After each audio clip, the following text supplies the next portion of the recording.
The biggest threat to freedom of the press in the world is not always the government telling newspapers and periodicals what to write. In many countries like Russia and China, of course, that is. But in most of the rest of the world, the real danger is paying journalists to produce stories that the government or politicians or interest groups want them to run. It's one thing when a journalist brings his personal bias to something or his ideology to something, but at least an honestly felt view. And when they're simply taking money and taking dictation and publishing whatever the person that's paying them wants them to do. That's why the record of the payment of money from Hillary's campaign to Hillary's law firm to Fusion GPS, the negative research firm Hillary hired, to 3 journalists is very problematic because it truly endangers the freedom of the press and clothes in First Amendment protection political propaganda masquerading as news. Now, we don't know who the journalists who got the money are, how much they got, and we don't know what they got it for. Fusion is trying to say they didn't get it for being bribed to run stories. They got it to pay them for research. And the best researchers in the world are journalists, and that's who we paid to dig up the stories. But those lines are fairly fuzzy, and the Fusion has refused to release the records of the payments to these journalists or to others, and was forced to do so by subpoena. We also don't know all of the story about who Fusion paid.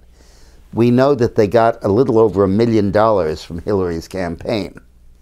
And we know that they paid Christopher Steele, the British spy, $160,000 to concoct that phony dossier. But where did the other $800,000 go? We don't know. Some of it may have gone to journalists, some of it may have gone to other journalists. And it may be that on both ends of this crazy story about Russian collusion with Trump, there was a paid effort by Hillary Clinton to slant the news. On the one hand, she obviously, we know now, paid to amass the dossier and filled it with all kinds of garbage to try to discredit Trump.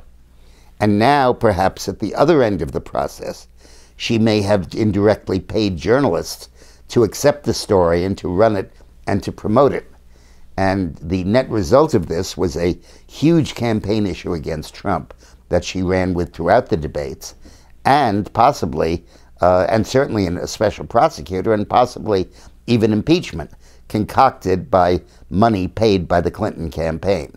This is the true meddling in our system that we need to worry about, not Russian meddling, but a political candidate bribing people to produce fake news and to get senators and congressmen and others to echo that call. This is the true meddling in our politics. It's not necessarily foreign intervention. It's a political candidate using her campaign money to get information and make up facts, disinformation about her opponent's campaign, and then possibly paying journalists to cover that disinformation and treat it as real. That's what we've got to worry about. Thanks for watching.